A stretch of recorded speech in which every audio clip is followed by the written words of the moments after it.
안녕하세요, 코지입니다. 제가 이 제품을 정말 오래전부터 정말 갖고 싶어서 쭉 기다리다가 드디어 이렇게 받게 됐습니다. 바로 이 제품이 뭐냐면 키크론의 K1 버전 4 제품이에요. 제가 이 키크론의 K1 제품을 왜 이렇게 오랜 시간 동안 기다렸냐면 제가 지금까지 이 K2를 정말 오랜 시간 동안 사용을 했어요. 그런데 저한테는 조금 안 맞는 제품인 것 같더라고요. 그래서 제가 지금까지 사용했던 이 K2 제품과 그리고 이 K1을 함께 비교해 보면서 혹시라도 K1이나 아니면 K2 중에서 어떤 걸 구매할까라고 고민하시는 분들을 위해서 오늘 이 영상을 제작하게 됐습니다. 자, 그럼 함께 가시죠!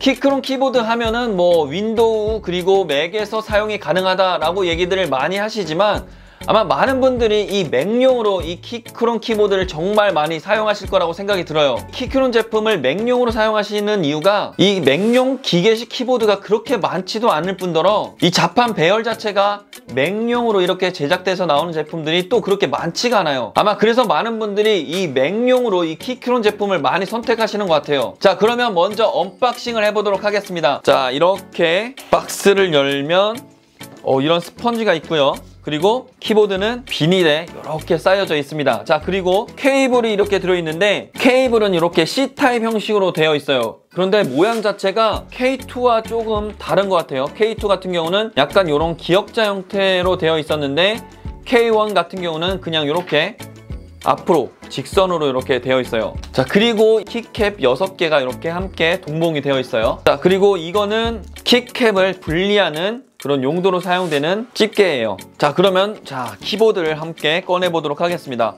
밑에 보니까 설명서가 이렇게 들어있네요. 자, 이렇게 꺼내면 와, 진짜 키크론의 키보드는 진짜 이쁜 것 같아요. 여기 특히 이렇게 주황빛의 이 키포인트, 이 ESC 키가 진짜 너무 이뻐요. 자, 그럼 외관을 먼저 살펴보도록 할게요. 이 외관 같은 경우는 K2와 다르게 오픈형으로 되어 있고요. 이 키보드의 합판 같은 경우는 무광의 알루미늄 재질로 되어 있어요. 무게를 이렇게 두 제품을 들었을 땐 그렇게 무게 차이는 크게 나진 않습니다. 제가 이번에 구매한 제품 같은 경우는 87키의 텐키리스 제품인데요. 제가 왜 이 풀사이즈가 아닌 텐키리스 제품을 구매를 했냐면 이런 풀사이즈 같은 경우는 이렇게 놓고 사용을 했을 때 키보드 자판을 이렇게 타이핑을 하게 되면 약간 몸이 이쪽으로 이렇게 비스듬하게 돼요. 거기에다가 이 키가 있는 이런 키보드 같은 경우는 마우스를 원래 이 텐키리스보다 조금 더 멀리 두기 때문에 마우스를 조금 멀리서 사용을 해서 이 마우스를 잡는 팔이 조금 무리가 가더라고요. 그래서 처음으로 제가 K2와 같이 텐키리스 제품을 사용을 했는데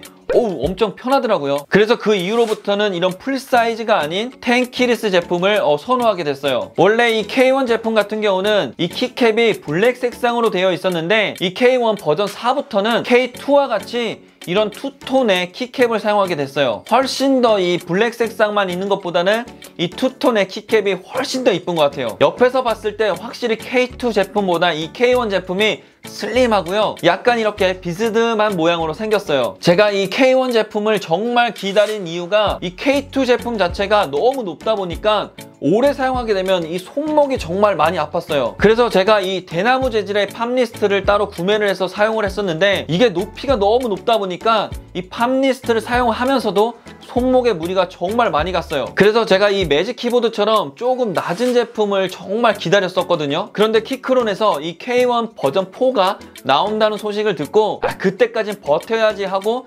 지금까지 K2 제품을 계속적으로 사용을 했어요. 그런데 이 K1 제품이 조금 아쉬운 점이 있어요. 뭐냐면 K2 같은 경우는 이렇게 각도를 조절할 수 있는 이런 받침대가 있는데 K1 같은 경우는 그런 각도 조절을 할 수 있는 이런 받침대가 없더라고요. 제가 이 부분이 왜 아쉽냐면 이 K1 제품 같은 경우는 타건을 하다 보면 약간 각도가 조금 아쉬운 부분이 좀 있거든요. 그래서 이 각도 조절을 할 수 있는 이런 받침대를 넣어서 약간만 이렇게 살짝 올라오면 좀 편할 것 같은데 이 부분은 조금 아쉽더라고요. K2 제품 같은 경우는 좌측 부분에 충전을 할 수 있는 부분이 있었다면 K1 같은 경우는 이렇게 윗부분에 충전할 수 있는 이런 단자가 윗부분에 있어요. 아마 그래서 이 충전 케이블이 좀 모양이 다른 것 같아요. 그리고 왼쪽 부분에 보면 이런 스위치가 두 개가 있는데 먼저 왼쪽에 있는 거는 윈도우용과 맥용으로 선택할 수 있는 이런 스위치고요. 그리고 오른쪽에 있는 이 스위치는 블루투스와 케이블 모드로 선택할 수 있는 스위치입니다. K2 같은 경우는 이렇게 조금 키캡들이 모여서 안 보이는지 모르겠지만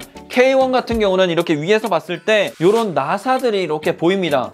왜 이렇게 했는지는 모르겠어요. 그냥 이 나사들을 뒤쪽 부분으로 해서 이렇게 고정을 하면 조금 더 깔끔했을 텐데 왜 그런지 모르겠어요. 아마 이 키크론 제품의 장점 중에 하나를 꼽으라고 하면 아마 이 매직 키보드와 똑같은 키배열이 이 키크론의 장점 중에 하나라고 생각이 들어요. 키보드의 우측 상단에 보면 이렇게 세 가지의 키가 있는데요. 먼저 오른쪽에는 RGB 모드를 바꿀 수 있는 키와 그리고 가운데는 이 K2에는 없었던 시리 호출키가 있고요. 그리고 왼쪽에는 화면을 스크린샷 찍을 수 있는 이런 키가 이렇게 배열이 되어 있어요. 무엇보다 제가 K2 제품을 사용하면서 조금 힘들었던 게 이 방향키가 정말 사용하기가 좀 어렵더라고요. 이렇게 타건을 하다가 방향키를 사용하려고 이렇게 손을 내리면 여기가 맞나라고 이렇게 한번 더듬은 다음에 사용을 하게 되더라고요. 그래서 저는 이 K1의 키보드처럼 이 화살표가 따로 이렇게 분리된 게 훨씬 더 편한 것 같더라고요. 그리고 이 제품 같은 경우는 역시 RGB 제품이기 때문에 이 화려한 RGB를 또 두 제품을 함께 비교해 보도록 할게요. 이렇게 두 제품의 이 RGB를 켜놓고 보면은 이 밝기는 똑같은 것 같은데 이 K1이 오픈형이어서 그런지 모르겠지만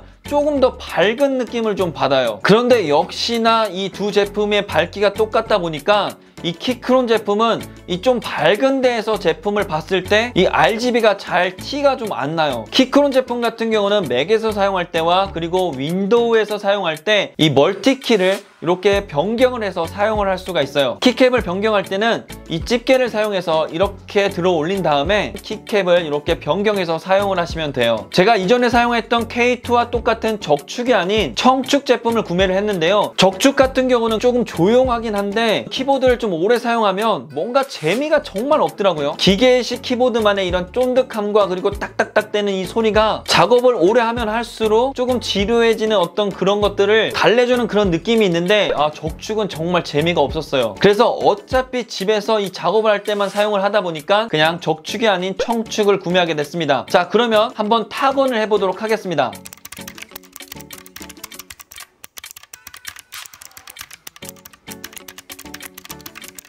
이 제품의 정말 좋은 장점 중에 하나가 3개의 제품을 연결해서 사용할 수 있다는 이런 큰 장점을 갖고 있어요. 그래서 이렇게 맥을 사용할 때 1번으로 저장을 하고 그리고 아이폰은 2번 그리고 아이패드는 3번 이렇게 저장을 해서 이 맥에서 키보드를 이렇게 사용을 하다가 아이폰에서 뭐 카톡이나 메시지가 오면 이렇게 2번을 눌러서 아이폰과 연결을 한 다음 이렇게 답변을 보낼 수가 있어요. 제품들과 블루투스 연결하는 방법은 이 FN 키와 등록할 번호를 동시에 이렇게 3초간 누르면 연결할 제품에서 이렇게 키보드를 선택을 해서 이렇게 등록을 한 다음부터는 내가 사용할 제품을 이렇게 1번, 2번, 3번으로 눌러서 사용을 하시면 돼요. 이번에 출시한 K1 제품 같은 경우는 블루투스 5.1을 적용을 했다고 하더라고요. 그래서 이렇게 사용을 하다 보면은 끊김이나 이런 게 뭐 전혀 느껴지지 않습니다. 그래서 저처럼 이렇게 조금 높은 제품보다는 이렇게 낮게 사용을 하고 싶으신 분들이라면 이 K2 제품보다는 K1 제품이 조금 더 나을 수 있을 것 같아요. 거기에다가 이 제품 자체가 슬림하다 보니까 혹시라도 이동을 좀 많이 하시는 분들이라면 이동성을 위해서라도